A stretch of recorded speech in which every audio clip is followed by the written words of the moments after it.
Hello, everybody. Thank you again for coming to Mind Your Business. We had a little bit of technical difficulty, so I do apologize. But Peggy is anxiously awaiting to come on so she can talk to us about the human library. We only are going to take up 30 minutes of your time. She's going to share some great information with us. If you haven't heard about the human library, this is really awesome and exciting. And so please join in if you have any questions. If you want to know about what's going on, just type your questions in the comments and we will be able to answer those for you. But I'll tell you a little bit about Peggy. She's an educator of one sort or another for 3 decades, she says. She began her teaching career in California and continued in Maine and then Iowa before moving to Indiana. When she found out about the human library, she knew she had found a way to connect her lifelong commitment to education to her love of people and their stories. So starting in 2017, she began working between travels to bring a human library event to Muncie. After a successful event, which drew the attention of the international organization, she has found that something more. Her new challenge and purpose now moving into the virtual world because she was going to do this live. But thank God for technology. Even though we've had kinks and technical problems, we still can come out and reach you. She is the depot manager, and she is bringing the human library to virtual reality. So we thank her for joining us today and welcome Miss Peggy Lewis. Thank you for coming in today. Hi, Peggy. How are you? Oh, you froze. Are you there? Yeah, yeah, Okay. Your yeah. screen is froze, but let's see. There you go. Okay. All right. How are you this afternoon, evening now? Evening. It's cooling down, so I'm much happier. Yes. I know, right? Yeah. And again, I apologize. I know that Facebook said something about they had something that was going on and it wasn't streaming correctly. And earlier when I did it, it was kind of giving me a feedback, but I don't hear that feedback now. So at least we can hear each other really well. And I'm so excited because I get to be a part of this. And so I'm anxious to find out more about what you're doing and how this goes and why this is such a passion of yours. So without further ado, go ahead and tell us about who you are and why this is such a passion of yours. Sure. Well, I'll tell you a little bit about how I actually found out about it in the first place. Like I said, it was about 3 years ago. And a friend and I we were driving down to Mississippi to do some volunteer work for a week. And when it wasn't my turn to drive, she said, "Oh, I've got this article I want you to read." And she had ripped it out of a magazine. And I just looked at her and I said, "We have to do this. We have got to bring this to people." So I really believe that our communities, we have so much divisiveness in our world right now. And most of it just comes from the lack of understanding one another, the lack of understanding who we really are. And when we find out who we are, we find out that there's so much more alike than there is different. And you have to bring people together to do that in order to get that connection made. So I played with it for about a year. I found some libraries to go to, the human libraries, and I thought, yeah, this is really the real deal. So I kept pursuing it a little bit more and started meeting people here in our community to become books, if they were interested in going on this journey with me, not knowing what we were going to do until we came to fruition last fall. And it was a magnificent event. It was absolutely beyond our wildest dreams what we could do. So I'll tell you a little bit more about that. I have a little bit of this is called a pecha kucha. I don't know if you've ever heard of that before. I haven't, but I'm ready to learn what it is. Go ahead. I'm excited. I'm always ready to learn. Okay, so what it is, it's a way to tell your story in a very brief and concise way. Can you type that word into the comments so I can put it on the screen? I can, maybe. And then that way we can get an understanding of what you're talking about and see the word and I don't know where I do that in the chat or the comments? Yeah, in the chat. Just put it right in the chat. You're fine. Yeah, Okay. just type it in the chat and I'll control it on my side.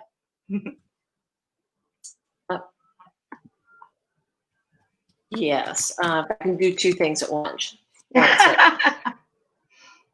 Okay. It's supposed to be 20 visuals in each getting 20 seconds. I actually have about 16 for you tonight. I did a little bit of rearranging and cut it down to 16, but still trying to load it. So if you can imagine a narrative of 20 seconds, you have to be concise. And so that's what I'm going to try to do. Shall I go ahead and share my screen? And yeah, go ahead and share your screen and do what you need to do. Okay. Let's see if I can. I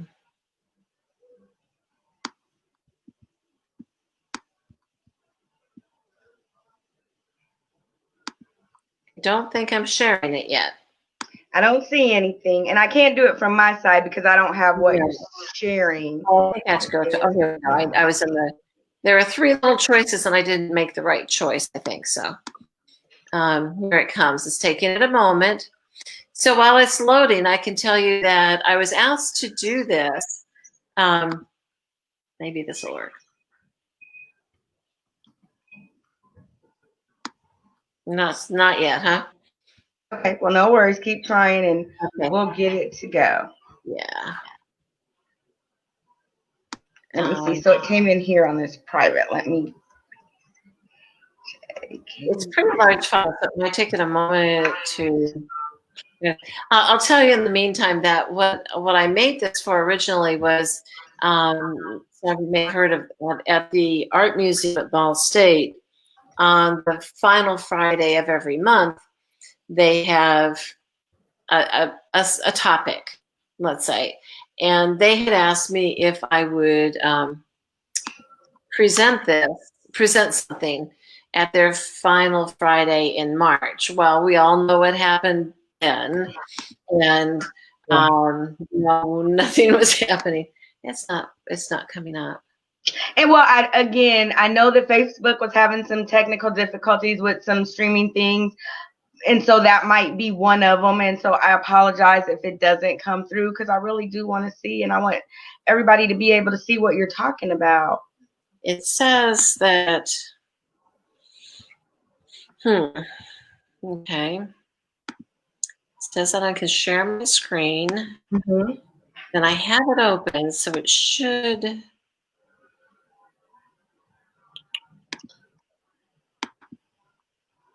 Okay. Well, I can tell you about it without that. So. Okay, no worries. Well, we've got the word on the screen, so we can Google it. Google it, find out what it means, investigate it a little bit more, and just listen so you can learn. Yeah. I'm going to try one more thing here. And maybe. No, I know that's not going to work. I can tell that won't work. Okay, anyway, I can still tell you about the human library without that. So basically the whole idea on the Pechacucha was talk about how we have what boundaries that we set up around us. Knowingly or no unknowingly, we all have boundaries and borders and walls that we build. And it's not all bad. It's just kind of the nature of what we do in life in many ways. But the goal of the human library is really simple.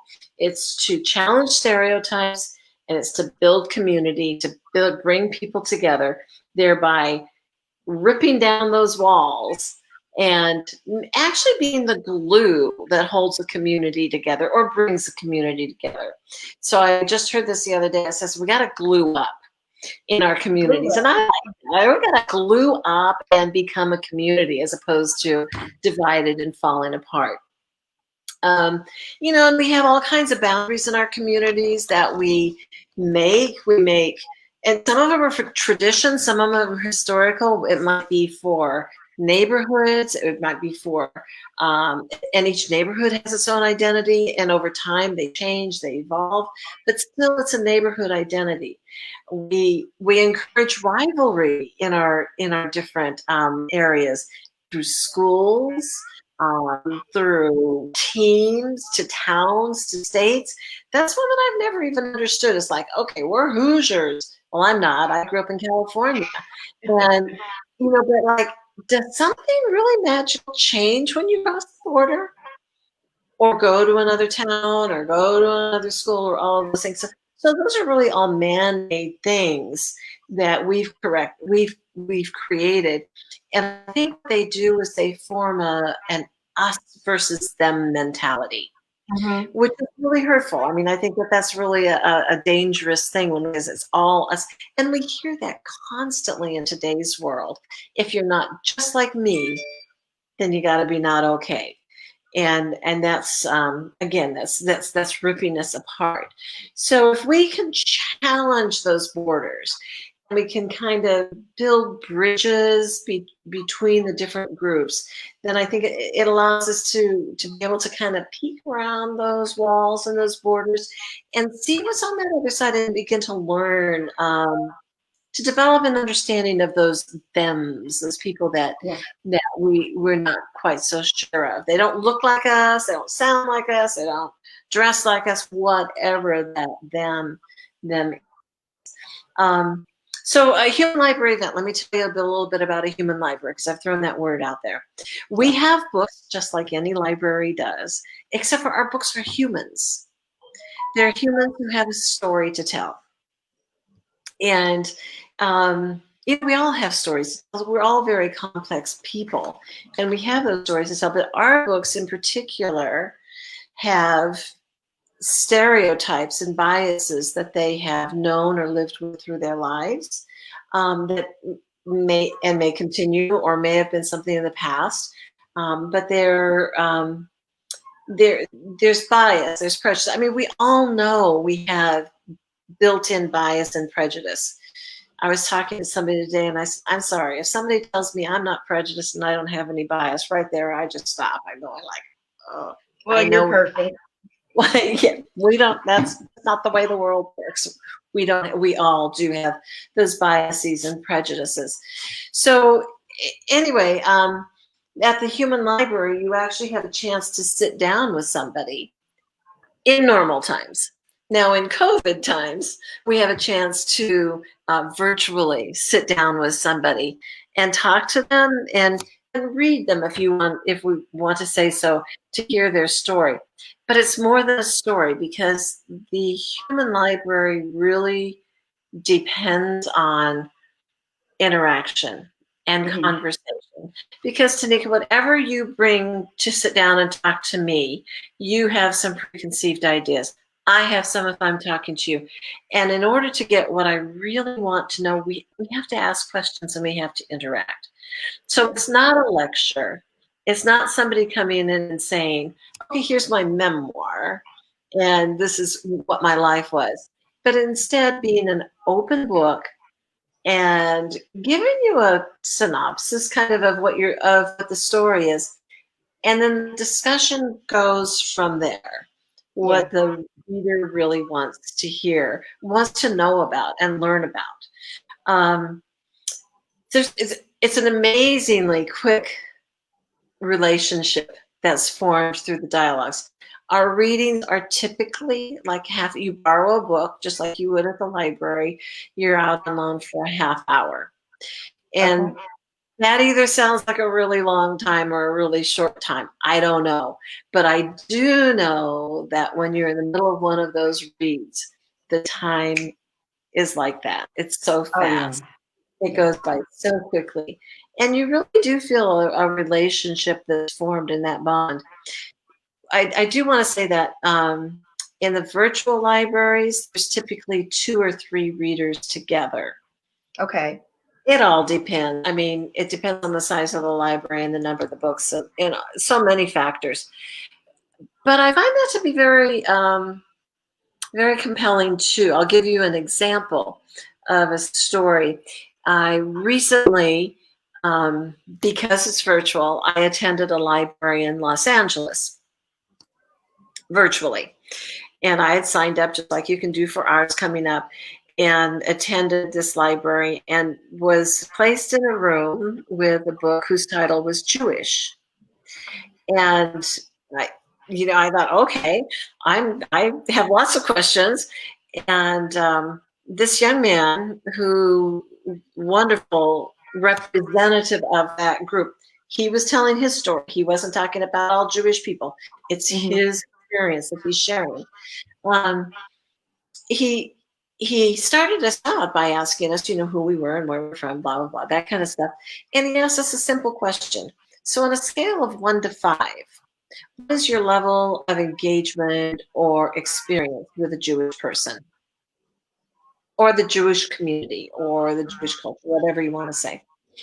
And I told him, I said, give me a 0.5 because I just don't have a lot of experience. But there was another reader in the room. So remember, I said you might be in a room with 2 or 3 other people. And when I say room, this is Zoom, so it's a breakout room. Yeah. And this other man who was in the room said, I grew up Jewish. Wow. So right there we had, and there was one other person who had no experience either. And I said, look at the span of what we had to talk about. And this man who was no longer practicing in his faith, but and that's okay. We had so many layers to talk about. I mean, to tell you, that was one of the fastest half hours I've spent in a while. Of course. It went like that. So when you're in a room with a book, or if you're sitting down face to face, you really engage in sincere and frank and honest dialogue. And those walls just kind of begin to dissolve. They just start going away because we start developing that understanding of another person. And it's such an impactful and intense experience. It has that impactfulness and intensity for readers and the books alike. Books will tell you that books who have had many experiences, because some of our books do this repeatedly, they are just, they know how important it is. They say there's never 2 readings that are alike, because it really depends upon who they're talking to and where the conversation, like I say, it's a dialogue, where that's going to go. But our books, I'm here to tell you, they are the most open and honest and brave people I have ever met. And I say over and over, I'm the luckiest person in the world who have found this is my passion. I'm truly blessed with that. So Human Library is a safe place because our readers are encouraged to ask questions. Any questions they may have never had an opportunity to ask before. And if you think about it, sometimes we are in a situation, and maybe it's uncomfortable to ask the person who's close and near to us about their situation. But now I have someone I don't know, with a similar experience, who can help guide me. And then when I go back to that person I know and love, I have a different understanding, and maybe a better language too. Maybe now I know some appropriate terminology to use with one another. I think that's important too. I've at our library last fall, there was a mother a grandmother who was helping raise her biracial grandchildren. And she said, I don't know if I'm doing this right. She was reading a book who was a biracial young man.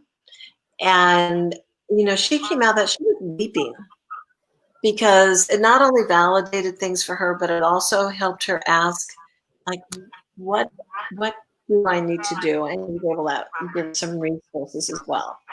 That's one example. I think about sexuality as well as being a very difficult subject for most people to talk about.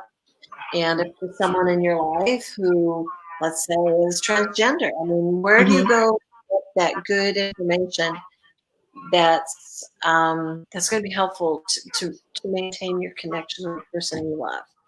So those are all good examples, I think, of what can happen with the human library. Our books find that sharing their story is incredibly validating. Yeah. And I'll just say therapeutic as well. Yeah. For the I have to experience. agree with you. The other day when we did the call, and I remember when I first met you, it was at the Makers Market, and Mhm. we started talking, and it was so crazy how we just were right there by each other. We started talking, Yeah. and I'm like, I'm so excited. I want to know more about this because I've got so many stories to tell, and I don't know where to begin. And when my passion is to write a book one day, and I have this book that I'm just sitting on that I've started that hasn't been finished yet, but it's so much more to it that it's not finished, and when it's ready it'll come out. But I felt like this was an opportunity for me to really be able to see what that looks like, and I love talking, and so that's never been an issue or a problem for me. So but it's so funny because when we were going into this, I was like, okay, so where do I start? How do I talk about this? And Christina, the young lady that I was practicing with, she went first. And as she told her story, we were able to engage each other. And she Yeah. said something that like triggered in me that was like, wow, I really resonate with that. And that's where Yeah. I begin. That's like, okay, this is a chapter. And it was Mhm. talking about me and as a woman in the ministry. And she was talking about, herself in a male dominated society. And so I don't want to give too much away, but that just it really hit home for me. And it touched so deeply as far as, wow, and it just really brought out Absolutely. so much. And it was like, I didn't even really Absolutely. know, like, I don't have a story to tell. I mean, I can tell a story, but I don't know where to go with it or how to put it in perspective. But just having that dialogue really helped open up those doors and just break down those barriers, like you said. And Yeah. we all come from different backgrounds. And I think that with social media, we have become disengaged. And with COVID, we've become unsociable. I mean, we're social distancing, and I'm a hugger, and I like to engage, and I like to talk to people and be one on one. And so I think that it is so great because I know this is your passion and you've been wanting to do this and come face to face, but you didn't let anything stop you. And that was, hey, we've got another alternative and we're moving forward with this thing. And I'm so honored that you reached out and still kept me in mind to let me do this. And so I wanted to be able to let you have a platform to come on and really put that out there because there's a lot of people that don't understand what it is. And you said conversation. Conversation is so important. And a lot of times my husband always says, like, when someone says, how are you doing? They don't really want to know. And so when you start telling them, oh, well, this happened or that happened or whatever, they're like, oh, okay, why did I ask? But Yeah. in reality, that's what we need because you don't really know someone until you engage with them. And again, with the stereotypes and with the biases, and you can look at someone and you can think a million different things, but until you really sit down and engage with that person and understand, because we don't understand why people operate the way that they do, why they have the emotions the way that they do. But when you start realizing, because you think, well, why is this person angry or why are they so happy and what's going on? But when you find out what's at the core of that person, it humanizes them. And I'll tell you a story real quick if it's okay.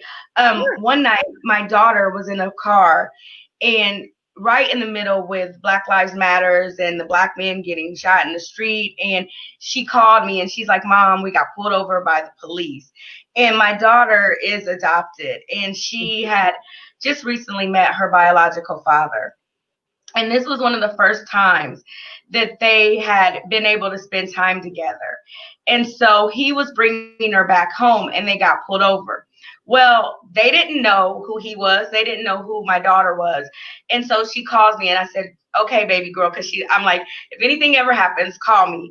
And I said, well, right now, what I need you to do is just listen. I need you to put your phone face down and I need you to keep it on. And I need you to just let me hear what's going on. And my husband always told me, because as a black man in society, he understands how things work and dealing with the police or whatever. And he said, if two police cars ever show up, there's a problem. And Yeah. so I said to her, I said, how many cars are there? And she said, "There's two, Mom." And I said, "Okay, baby girl, we're on our way." Luckily, they weren't that far away from us. So right now, we are in the heat of this George Floyd thing going on. People are upset. It is like really, tempers are flaring, things are going on, and I'm thankful that I know how to pray. And as we're driving there, all I'm thinking about is this can go bad at any time because he has had some trouble in the past. And all it takes is for them to say, "Oh, he's in trouble," or "He's had this," and for it to go sour. And so all I'm doing is saying, "Please, God, just let everything be okay until we get there." So when we got there, I tell my husband, "You stay in the car." And I get out the car and I go walking up to the police officer, and he's like, "You stay right there. Don't go any further." And I said, "Excuse me, officer, that's my daughter. She's a minor. I want her out of that car." And he's like, "Until we get this situation under control, blah, blah, blah." And I had to take a deep breath because I'm like, at any moment, this can go bad. And so I stepped back and I happened to recognize one of the officers. And at that time, I knew it's going to be okay. And I said, "Sir, can I tell you something?" And I started telling them the story. "Listen, this is their first encounter. This is the first time that they've really been able to see each other. And he wanted to be able to spend some time with her, to bring her home, to get to know her. And with COVID and everything going on, his license were reinstated, but they weren't showing up. And so it showed that his license weren't good. And so they were like, "Well, we don't know who you are," and this and that and the other. And so I just started talking to him. And at that moment, you could just see the officer's countenance just went down. His appearance changed. He started to recognize that these aren't just some people running around doing something crazy. These are actually human beings, real people. And he said, "Ma'am, I am so sorry." I said, "You don't understand. My daughter's been through a lot. And if this is going on right now, you don't know what this is going to do to her. And I don't need her, with the wake of everything going on, to have this as an experience as the first time. And I don't want her to have a bad feeling in herself about him, or whatever. And I didn't want him to feel like she was in a bad situation. It was just so bad. And then my husband, that's his baby girl that he's raised, and like, she's in this situation. But at the end of the day, he said, "Ma'am, get your daughter out of the car." He said, "Can you drive his car? Because right now it's not showing that the license are together, but I really believe what he's saying." And all because we told the story. And it's funny because I told my daughter this. I said, "Whatever you do in life, everybody has a story. And if you ever get pulled over by the police," because I've been pulled over by the police for speeding or whatever, and I'm like, "I'm sorry," and and I just tell my story. This is what happened, and I'm not gonna try to say, be mad or get upset, because if I did something wrong, then hey, I did it. Forgive me. But once you tell your story, it makes you human. And so with the Human Library, I just love the fact that you can pick up a book and you can read it and you can start again. And I usually read books from the back. I like to know what happens at the end and then go back to the beginning and find out how we got there. It's just weird. I just love that. But telling your story actually puts compassion and empathy in there, and then you can relate because you can in some way see yourself. And at that moment, I could see that officer. He was so apologetic, and I go, because we don't understand, because you said the biases and the prejudice and the just automatically thinking something without truly knowing all sides of the story. And so at that moment, I knew that he's going to hear this story and everybody's going to go home safe, because we're human beings, and that's all it is at the end of the day. And he just was so humble after that point, and everybody's safe, and I'm here talking to you right now. And so again, we just got to be able to take the time to listen and to have some understanding. So I applaud you for what you're doing, because I believe this can bridge the gap. So kudos to you. Thank you. To glue up. We need to glue up. Glue up. Glue up. Yeah.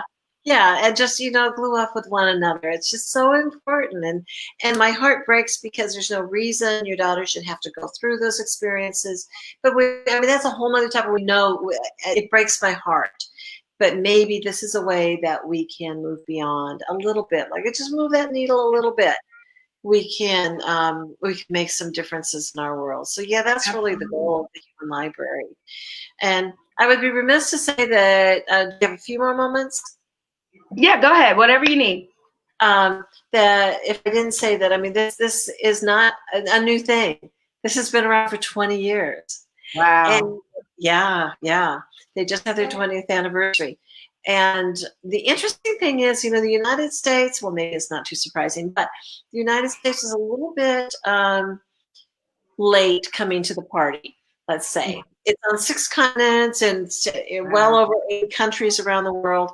And at our next event, which is next Saturday, Yes. 1 to 3 p.m., we have books who are going to join us who are from the UK. We have books from the San Francisco Bay Area. We have a book from Colorado, and somebody from Scotland. Wow. Um, and that's the beauty of the virtual part. We couldn't do that otherwise, right? That is really a fortunate piece of this. But we have these books from all over the world, and to make connections and bridges, it's beautiful. Yeah. It's So are you still accepting books, or are all the slots filled, or do you need more people? And if so, how do they get in touch with you? How do they become a part of this and get to know more about it? Right. Good question. Thank you for that. I'm always recruiting new books. As a matter of fact, I just talked to you last week. We got you trained and ready because we do prepare our books. Uh-huh. It's very personal, and you're giving of yourself. So we want to make sure you're ready. I trained 4 more books today. Wow. For this next time, for next Saturday, we're set. But Okay. there will be more. And I'm always interested in talking to new potential books. I think in our world right now, we need representation from everywhere so that we understand each other better. The best way to do it, I think, is to go on Facebook. And I'll put this in the chat so you can, Okay. is to look on Facebook at the page. And there's a link there for the event for next week. If you just look at events, that shows up. The humanlibrary.org is the global site, and there's lots of information there. My information is on the communities and conversation piece, and people can get right a hold of me. They can message me right there, and I'll get back to them. And in better times and non-COVID times, I would have sat down with you and had a cup of coffee and talked our way through it and why you would want to be a book. And but in these times, we do it virtually, and that works too. We're still making connections. But again, that event next week is from 1 to 3. There's a link. You have to pre-register. It's free. You do have to register for it, and you would read 2 books during that time, and they'd be from any of our pillars of prejudice. We have a really diverse group of books who are going to be sharing their stories on Saturday. Now, as far as pre-registering, is that at the humanlibrary.org where they would pre-register? The Human Library Communities in Conversation. You can Okay, the find community. Okay. Actually, it is at humanlibrary.org also has a link to it as well. Okay. Okay. And how far in advance do you have to pre-register? Just right before? Okay. By Friday. Yeah. By Friday. Okay. So pre-register by Friday, Human Library Communities in Conversation, or humanlibrary.org. You don't want to miss this. This is a great opportunity to get to learn something from someone new, from out of your comfort zone. And that's sometimes what we have to do is we have to get uncomfortable to become more comfortable. And so I thank you so much for bringing this to the forefront. I thank you for coming on and sharing this with us today. Whatever we can do in our communities to bridge the gap, to make the difference, to make more peace. Because I've always heard, if you're not part of the solution, then you're part of the problem. Right. And so let's be the solution. Let's be the books. No matter if it's in your human library, let's glue up. Let's glue up let's come together and let's tell our stories so that we can connect to one another. So Peggy, I love you. I love your spirit. I love what you're doing. And I'm so thankful that you were able to find your passion. Thank God for that trip. And thank God for you getting to read and loving to read, because, it's so important. Reading, and it's so funny because my 6-year-old, I always tell her, reading is fundamental. You love to have fun. There's fun in reading. Let's get to reading, and she had such a hard time last year. And so we kept her back. And I'm so thankful. It was one of those things that I struggled with. But I know that by the time she's in the third grade, if she's not at that reading level, there's going to be a problem. And so I make up stories and I tell her stories. And then I'm like, we're going to learn stories. And oh my goodness, Isa, she wrote a book. She wrote a book and she glued it together, and she's got pages. It's called the Upside Down book. And it starts out with, she went to bed and everything was upside down, and her friends and everything. But when she woke up, everything was right side up. And she's 6 years old. And this is from from last year. This is a totally different kid. Where's your book? Your book is in the kitchen.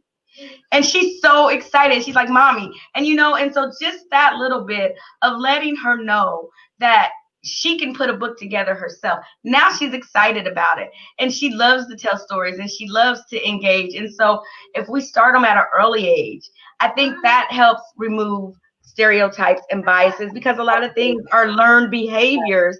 And if we learn the right way to do things and we learn to love without borders, and to embrace what is different than us, then we will accept it. And so I thank you.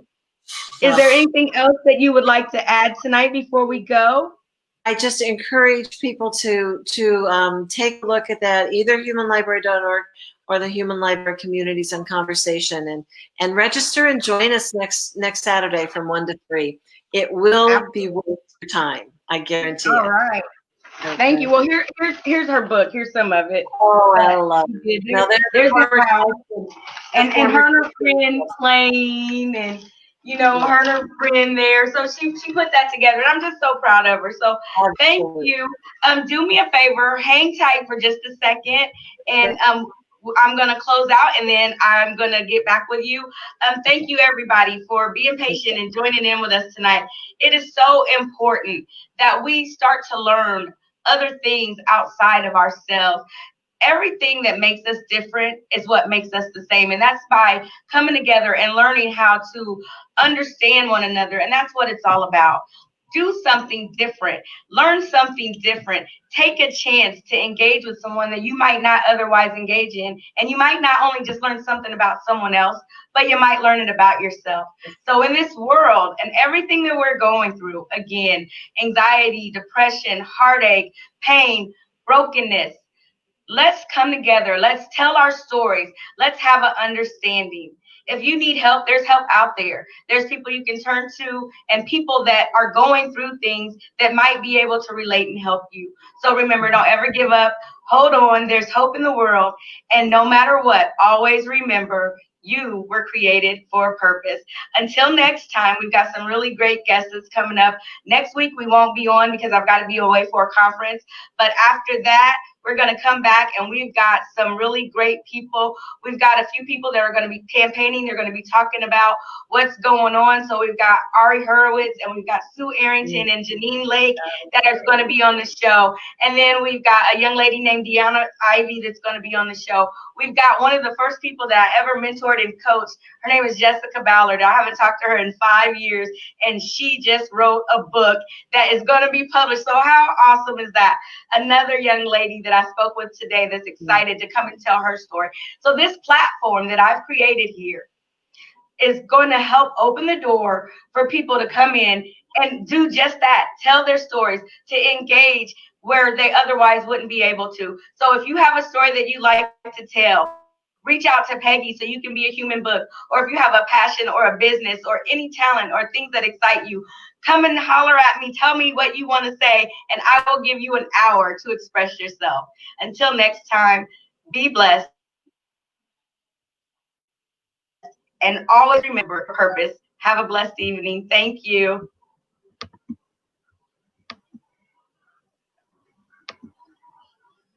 All righty.